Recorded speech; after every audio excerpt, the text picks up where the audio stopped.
Yep, he is just about out of options, but as we know, he is still yet to concede. Now, even the most ardent watchers of American politics may not have paid much attention to this date in the past. It is, to be precise, the first Monday after the second Wednesday in an election cycle. It is the day that the states formally elect the next president, and that is what's happening across the country today, despite Donald Trump's best efforts to stop it.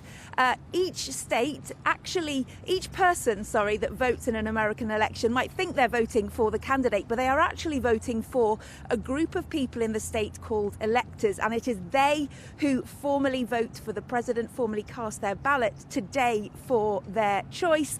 And the final tallies, of course, are already in. 306 for Joe Biden, 232 for Donald Trump, despite his best efforts. They are all being formally voted on today. Donald Trump still, though, not giving up. His one last chance for his allies here on Capitol Hill to have a go at challenging those results comes on January the 6th, when all of these ballots that have been cast today across the country are sent in here to Congress. They will count and certify them on January the 6th. And at that point, Republicans are likely again to try to challenge them. But in reality, it'll only stall things for a couple of hours. The greatest damage will be to American democracy. In the hotly contested state of Georgia, they've already held 3 recounts.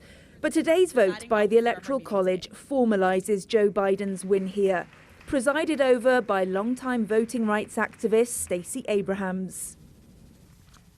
I am pleased to announce that Joseph R. Biden has received 16 votes for President of the United States. This low-drama formality of American democracy is usually overlooked, but not this year. With Donald Trump's continued refusal to accept the outcome of the election, the process is being monitored closely across 50 states and Washington, D.C. The Electoral College's official designation of Joe Biden as the 46th President of the United States essentially shuts down Donald Trump's efforts to overturn the results. But he and his supporters still won't concede. Thousands made their message clear in Washington over the weekend. This level of mistrust worries those who fear that the Republican Party is putting populism ahead of democracy.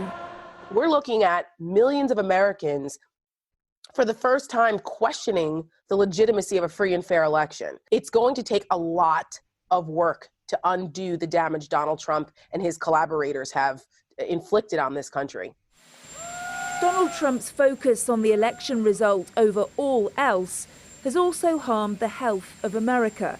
The country is on the cusp of surpassing 300,000 coronavirus deaths, but there's still no national strategy to manage the pandemic. The fact that there are thousands of Americans, equivalent to the number of deaths on 9/11, dying every day right now during this pandemic, and the President of the United States is not acknowledging that. He's not encouraging the American people to act responsibly, to wear their masks, to socially distance. He's not doing any of those things, not only for the health of our democracy, but for the health of our country. I'm grateful that the American people voted in Joe Biden and his administration. The US came one step closer to that healing today. Sandra Lindsay, a nurse in Queens, New York, becoming the first American to get the coronavirus vaccine. I feel hopeful today, relieved. I feel like healing is coming. I hope this marks the beginning to the end of a very painful time in our history.